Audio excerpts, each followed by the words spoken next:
Paz do Senhor, meus irmãos. Por favor, abram suas Bíblias em João. Se os irmãos me permitem, eu vou tirar essa máscara aqui, porque só Jesus na causa.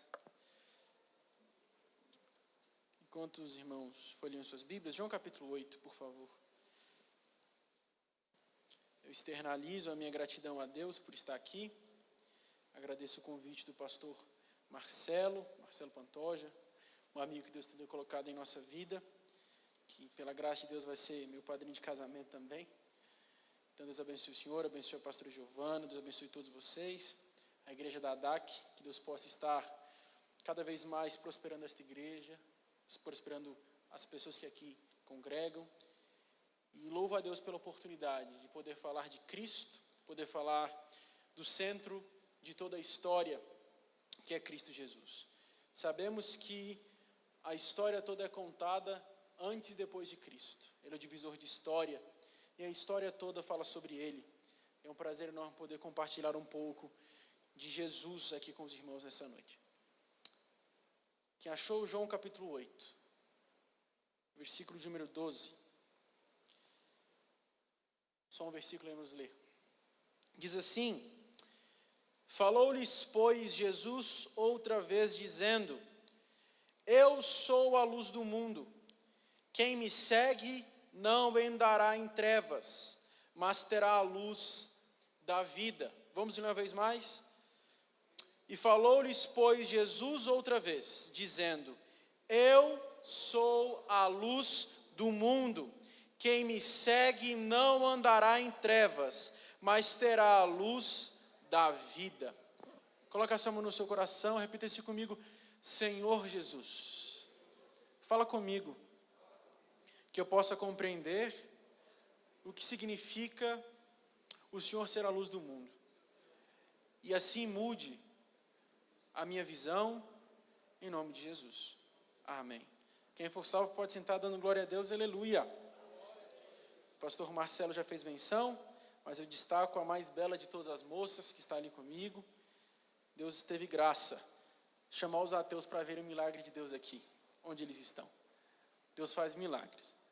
Irmãos, quando nós estudamos um pouco de cristologia, a doutrina de Cristo, é muito difícil nós separarmos seus atributos de sua revelação. Como diz os reformadores,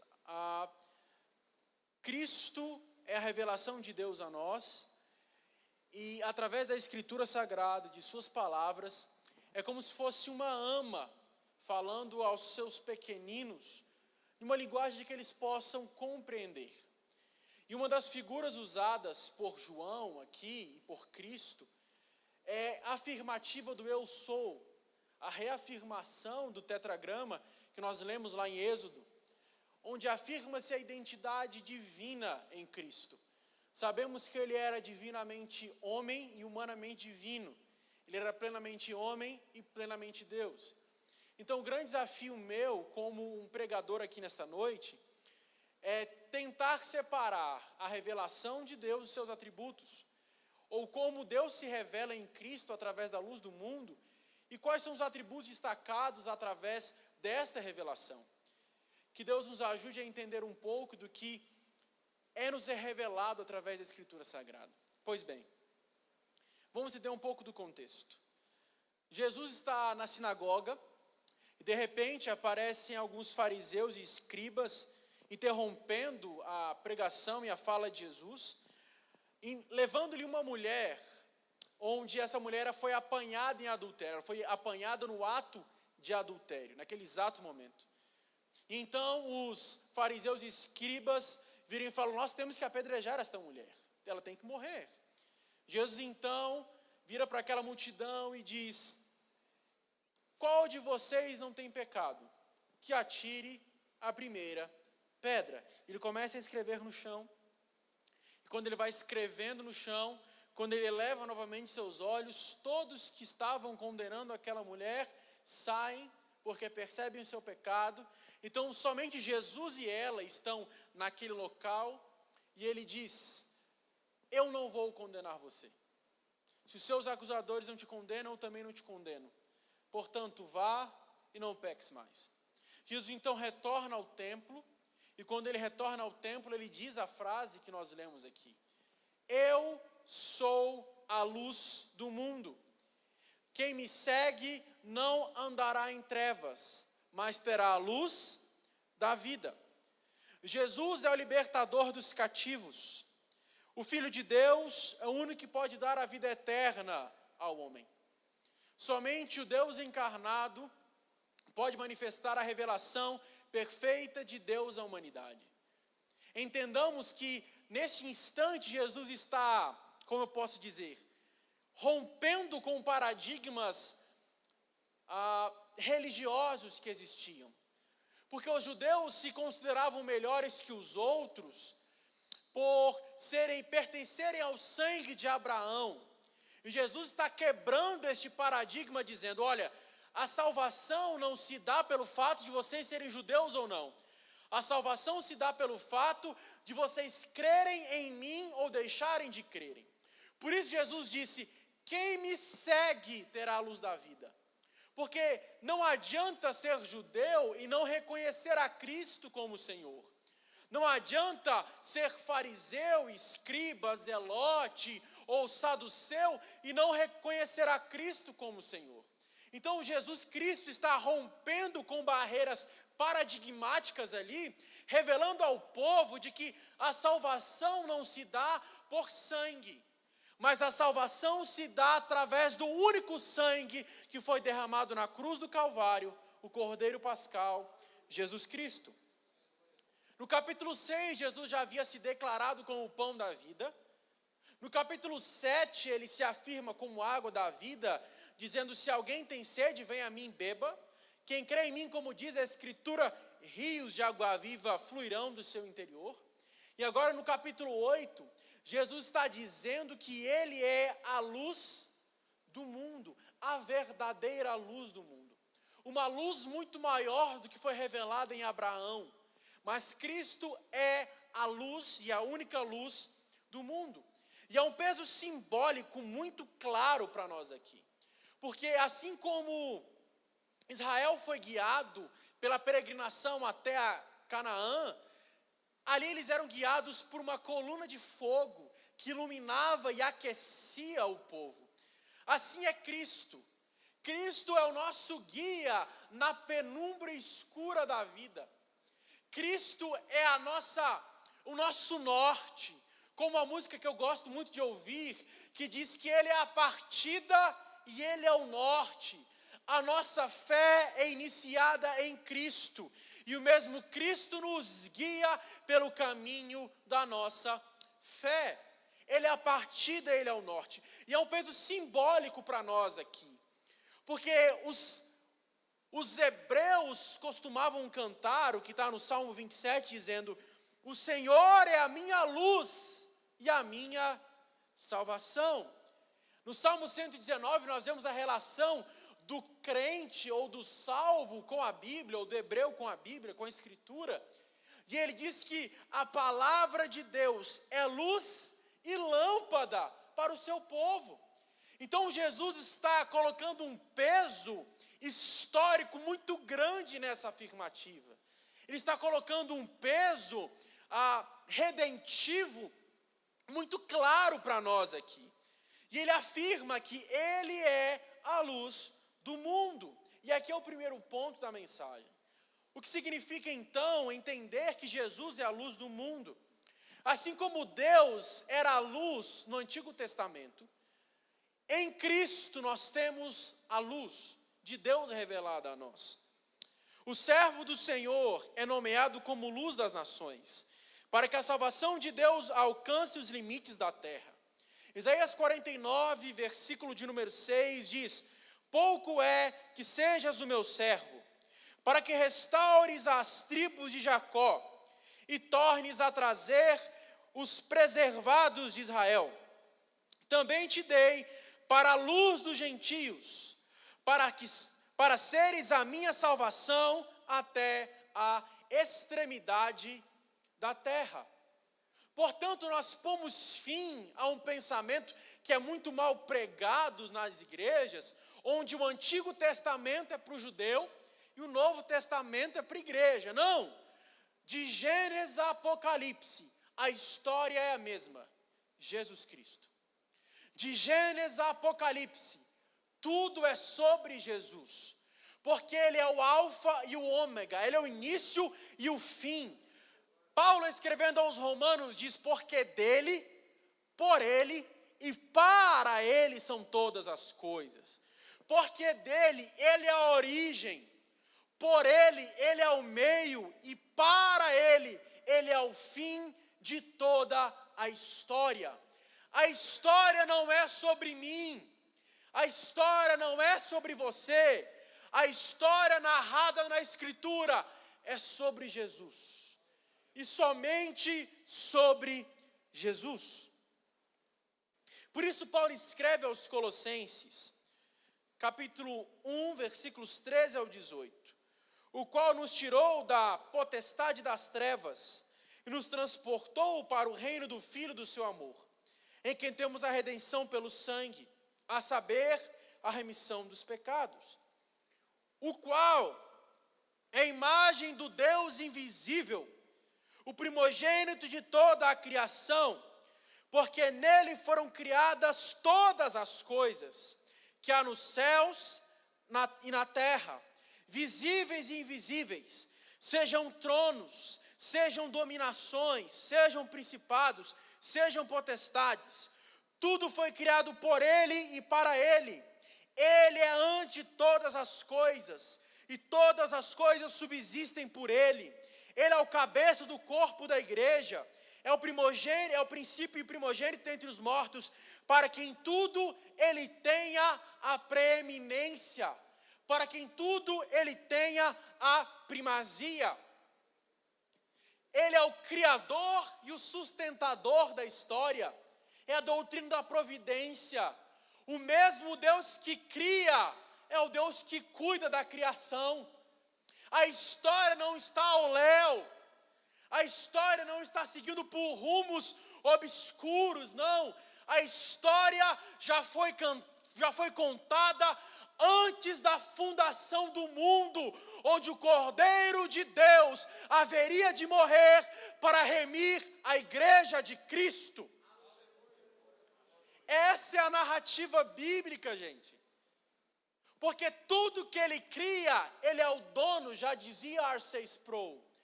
Se tudo quanto ele cria tudo, significa que ele é o dono de tudo. Então, cada segundo que se passa na história, há um diretor que escreveu a história. Tudo acontece pela vontade divina. Deus está contando a história e nós estamos inseridos dentro da história de Deus que nos é contada. E em tudo Cristo tem a preeminência, a primazia. Abraham Kuyper, um neocalvinista holandês, um dos principais neocalvinistas holandeses, que fala principalmente sobre teologia pública, ele fala sobre o logocentrismo. O que é isso? É Cristo como centro de todas as esferas. Ou seja, existe a esfera da política. Cristo é o centro da esfera da política. E nós, como cristãos, devemos entender que não podemos dissociar isso. Jesus é o supremo rei, o supremo governante, o supremo senhor. A esfera da família, em que Cristo é o pai de todos os outros pais. A esfera da economia, e Cristo é o dono da prata e também é o dono do ouro. A esfera da assistência social, ou a esfera social, onde Cristo é o pão da vida e a água da vida também. A esfera da arte, onde Jesus pintou a história pela sua vontade divina. Então ele é o centro de toda a narrativa. Tudo é criado e tudo tem ele como primaz, como preeminente, como centro fundamental. Deixa eu tentar explicar isso de forma mais clara. Vamos dizer, Pastor Neves, vou usar o nome do senhor. Pastor Neves é legal. certo? Mas imagine a frase: Pastor Neves, legal. Está faltando algo nessa frase, que é o verbo de ligação. Cristo é o verbo de ligação de toda a história. Sem Jesus, a história não faz sentido. Sem Jesus, as frases existenciais não têm sentido algum. Mas quando colocamos Jesus como centro da nossa existência, tudo começa a fazer sentido. Jesus é a luz do mundo, é a luz que guia a igreja. Jesus é a revelação de Deus a nós. Paulo, escrevendo a Tito, no capítulo 2, versículo 11, ele diz: a graça de Deus se há manifestado, trazendo salvação a todos os homens. A graça de Deus, ou seja, a graça é originada em Deus. A graça de Deus se há manifestado, trazendo salvação a todos os homens. Essa palavra manifestado, ali no grego, é epifania, que traz a ideia do alvorecer, do raiar do sol, as primeiras luzes solares invadindo a escuridão da noite. Como assim? Jesus é a manifestação, a graça manifesta, ou seja, a graça já existia, mas ela foi manifesta em Cristo. Imagine então que aqui nós temos uma muralha, e atrás dessa muralha está nascendo o sol. À medida que o sol vai nascendo, os raios solares vão dissipando as trevas. Por isso, Paulo escreve aos Coríntios, dizendo que havia sombras para a nossa revelação. Mas depois que Cristo é manifesto, tudo tornou-se claro, porque as trevas do conhecimento humano foram dissipadas com as luzes solares que invadiram o alvorecer. Percebe isso? Em Cristo, somente em Cristo, as trevas existenciais que existem em nós são dissipadas. Ele é a imagem do Deus invisível, é a encarnação do Verbo, o cumprimento das profecias veterotestamentárias. Há três figuras principais do Antigo Testamento: o rei, o profeta e o sacerdote. Jesus é um rei maior do que Davi, porque Jesus não reina somente sobre Israel, Jesus reina sobre toda a criação. Jesus é um profeta maior do que Elias, maior do que Eliseu, porque ele não somente falou a palavra de Deus, ele é a palavra de Deus.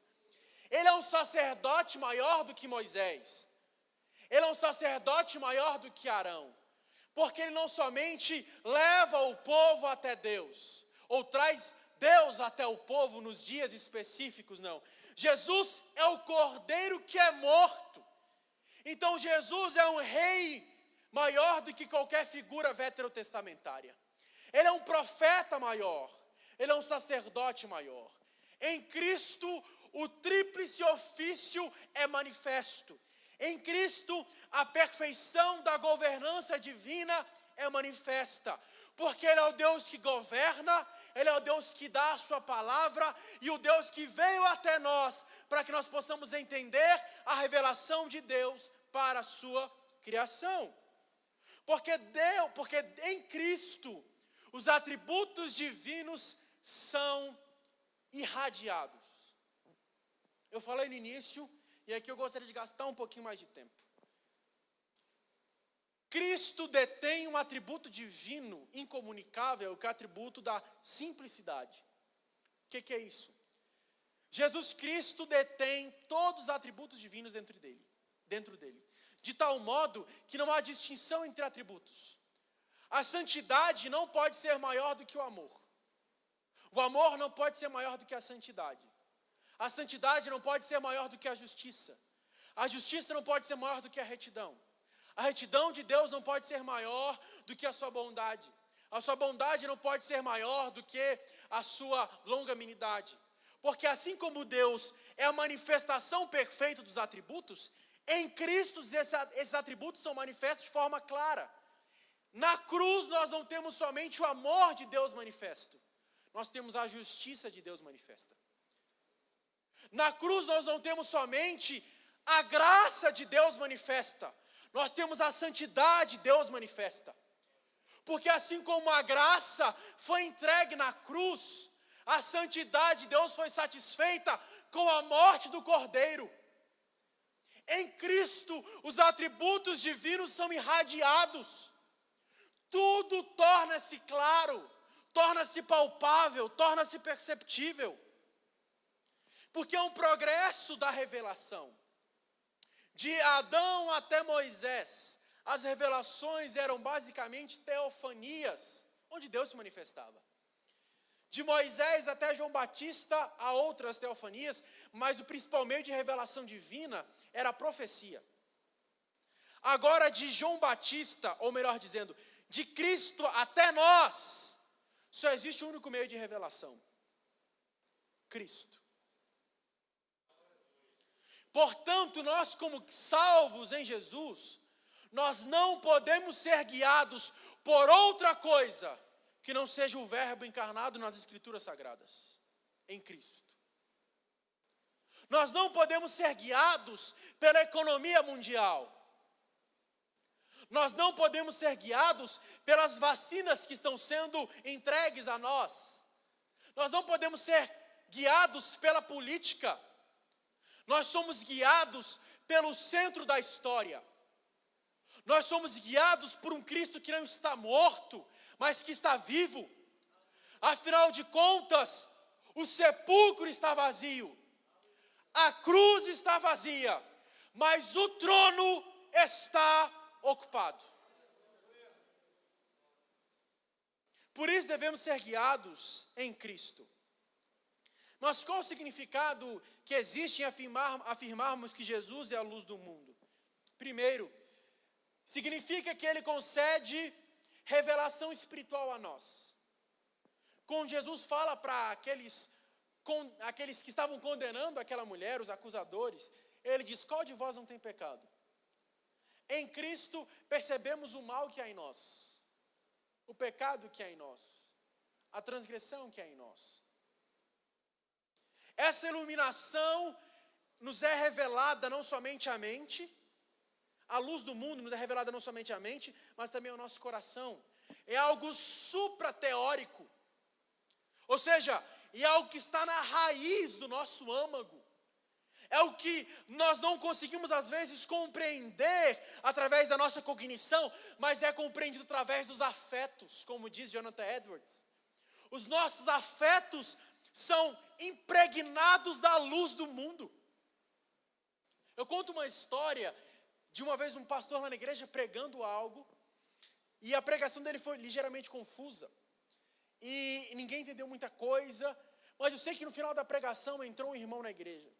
Ele entrou pela porta principal, sem ninguém convidar. Ninguém chamou ele, pastor. Ninguém chamou. Ninguém fez o convite. Ele entrou, dobrou os seus joelhos, antes da pregação acabar, e falou: eu quero aceitar Jesus. No final do culto eu perguntei: quem falou para o senhor entrar na igreja? Quem disse para o senhor que o senhor precisava de salvação? Quem foi que revelou para o senhor que o senhor era um pecador que necessitava da graça? Ele falou: ele passava pelo outro lado da rua, nos Girafas, e ele ouviu uma voz que falou em seu coração: hoje eu quero ter um encontro com você.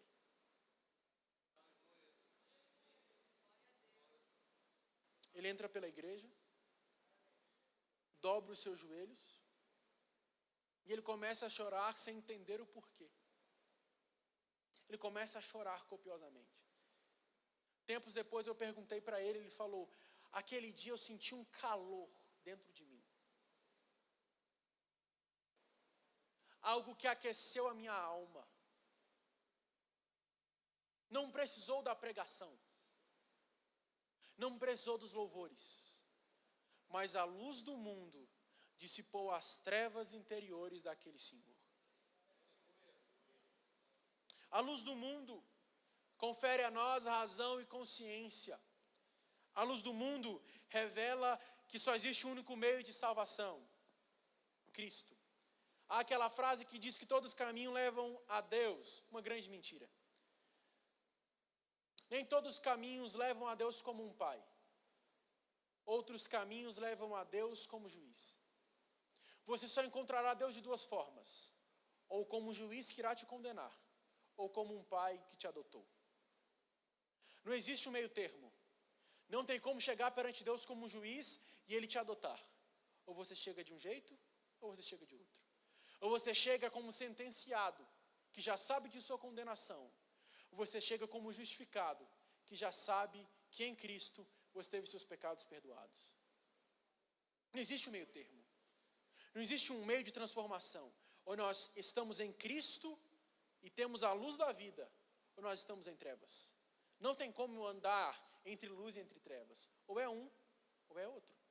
Por exemplo, eu estou aqui, certo? Estou aqui no centro do púlpito, no centro aqui da igreja.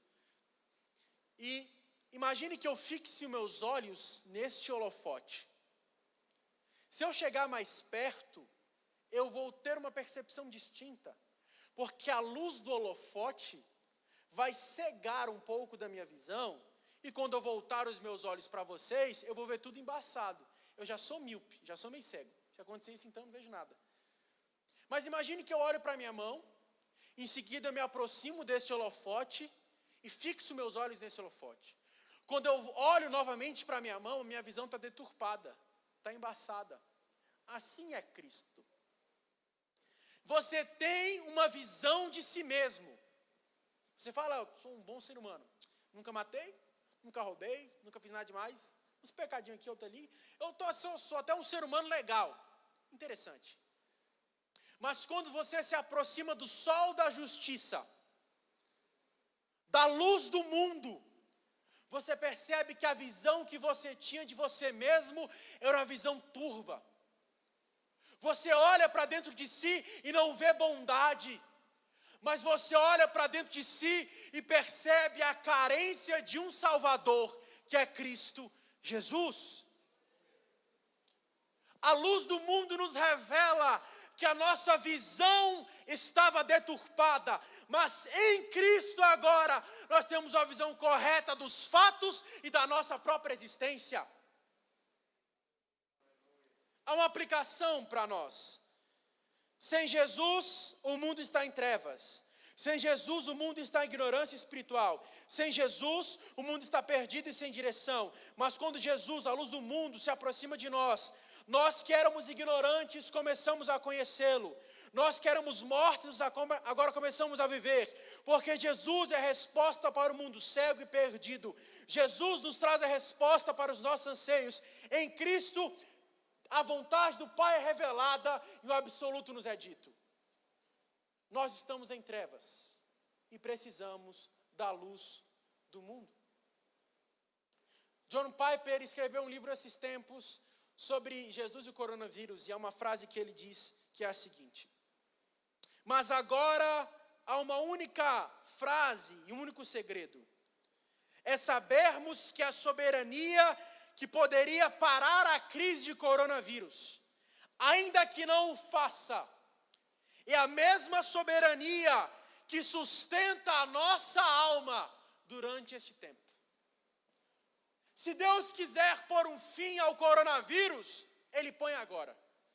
Mas se Ele não quiser, Ele sustenta a nossa alma no meio das nossas crises mais escuras, no meio das nossas perdas, no meio das nossas frustrações, das nossas indagações. Ele traz luz ao nosso entendimento e percebemos que todas as coisas cooperam para o nosso bem. Mas há um segundo ponto aqui, e em 10 minutos eu encerro. Eu vou ficar no limite, pastor Pantoja. Sabermos que Jesus é a luz do mundo traz uma responsabilidade a nós. Ou nós seguiremos a Jesus, ou nós iremos abandoná-lo? Seguir a Jesus significa que nós obedecemos, que nós cremos, que nós confiamos, guardamos os seus mandamentos, porque a palavra discipulado tem dois sentidos. Discipulado pode ser seguir a Jesus, e discipulado pode ser ajudar alguém a seguir a Jesus, não é? Há dois livros que deixam isso claro. O livro de Dietrich Bonhoeffer, Discipulado, que é nós seguindo a Jesus. E o livro do Mark Dever, que é sobre discipulado, onde nós ajudamos outras pessoas a seguir a Jesus. A palavra usada seguir aqui, por Cristo, é o primeiro sentido. Nós seguindo ao Mestre, e nós não ajudando as pessoas a seguirem ao Mestre. É bem certo que eu só consigo ajudar outras pessoas a seguirem a Jesus se eu mesmo seguir a Jesus. Mas o sentido aqui é a humanidade, os salvos, seguindo ao Mestre. É um soldado que segue o capitão. É um escravo que acompanha o seu senhor. É uma obediência voluntária. É alguém que segue os passos do seu Redentor.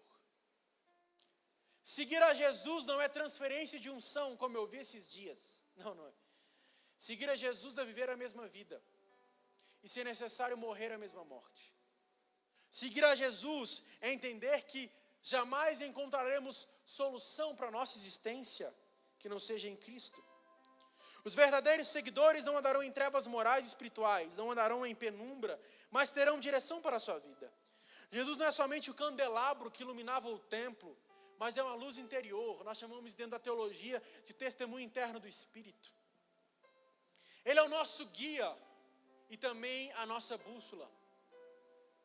Jesus não é somente um guia que fala o caminho é por ali, mas ele nos pega pela mão e nos faz chegar até o nosso destino. Jesus não é somente o mapa que nós olhamos, mas ele é o nosso guia e um mapa que nós andamos por esta vida que estamos.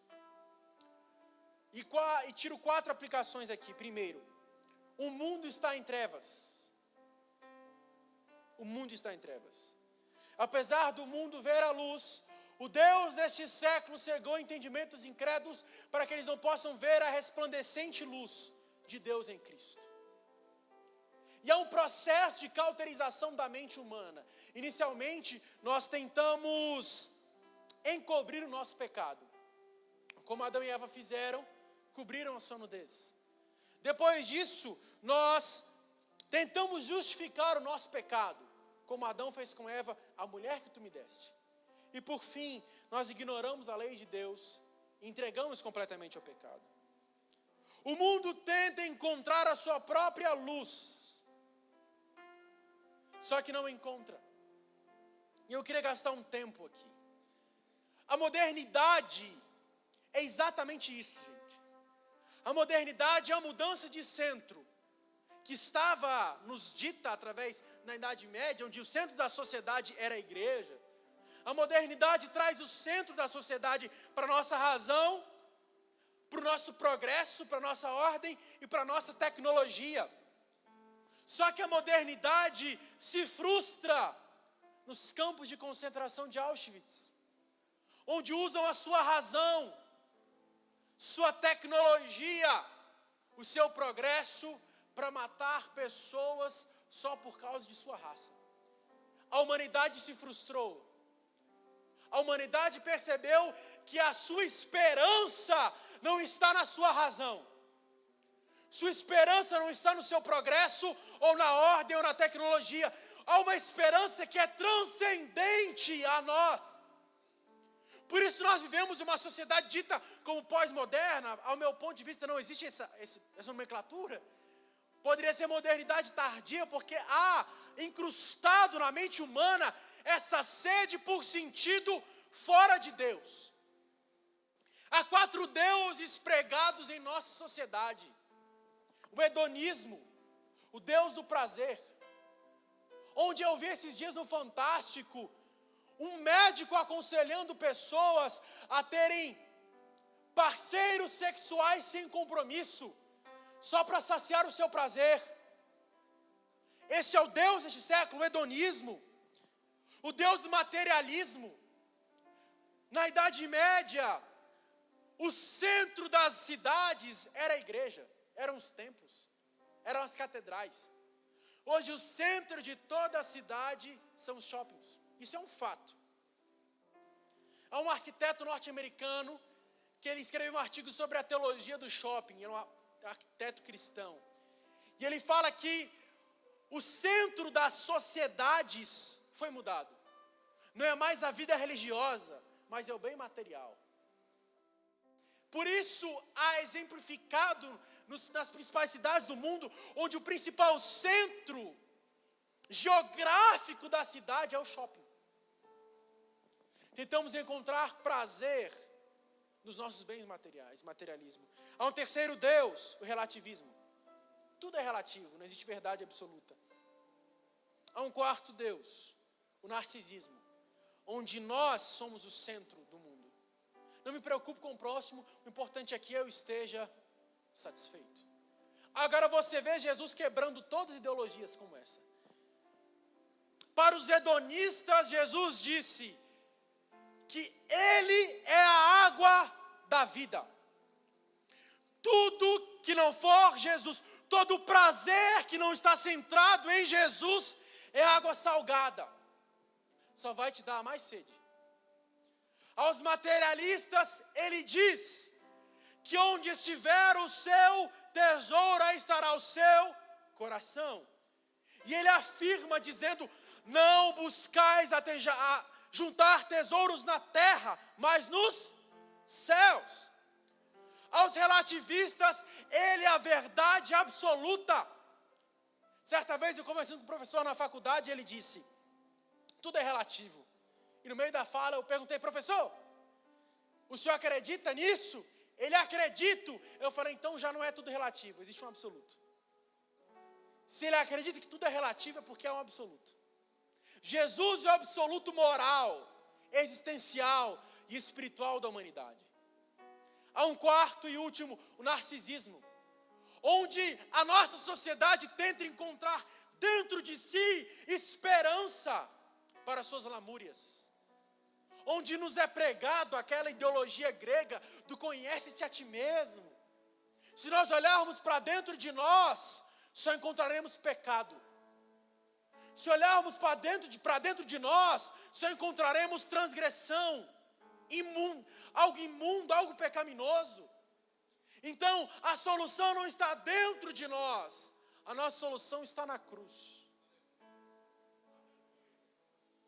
Assim como o sol é o centro do sistema, Jesus deve ser o centro das nossas vidas.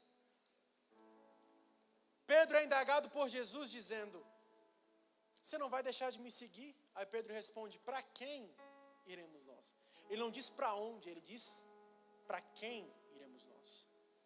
Porque só tu tens as palavras de vida eterna. Coloquemos Cristo como centro da nossa existência. E assim nós conseguiremos irradiar Cristo ao mundo obscurecido. Nós, como salvos, somos luas, não temos luz própria. A luz que nos é refletida é através do sol. Um crente sem Jesus não tem razão para a sua existência. Mas um crente que tem Jesus como centro de sua vida, irradia luz para o mundo totalmente em trevas. Fique em pé comigo, eu quero orar com você.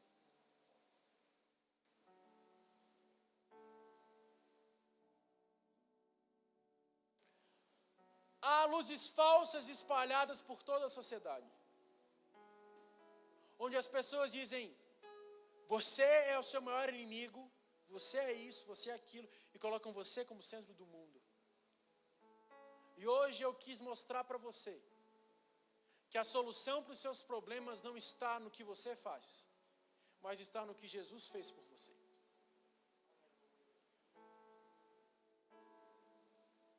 Como quando os marinheiros estão perdidos nas tempestades, a primeira coisa que eles procuram é o farol, para saber que rumo eles devem seguir. Que assim deva ser a nossa vida neste tempo. quando as ondas vierem nos naufragar, que nós possamos nos orientar e encontrar onde está a luz para guiar o nosso caminho. Faço essa ilustração e termino aqui. Olhe para a ponta do seu dedo. Vamos comigo, olhe para a ponta do seu dedo. Você percebe que quando você olha para a ponta do seu dedo, automaticamente tudo que está ao redor perde o foco. Percebeu? Agora olha para o que está ao redor do seu dedo. Seu dedo perde o foco. Se nós focarmos a nossa vida em Jesus, na luz do mundo, todas as trevas irão se dissipar. Quando nós focamos a luz, os nossos olhos na luz do mundo em Cristo, percebemos que nada faz sentido longe dele. Amém? Vamos orar? Jesus.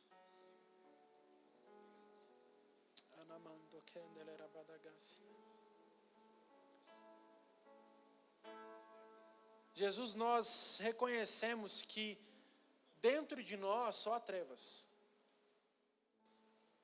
Reconhecemos que algumas vezes ao longo da vida tentamos buscar luz em outras coisas, mas ali não é luz. A luz somente está em Cristo. Nós oramos e pedimos a Ti de forma muito simples. Reoriente o nosso caminho. Reoriente sonhos. Reoriente projetos. Reoriente vidas. Reoriente ministérios. Reoriente profissões.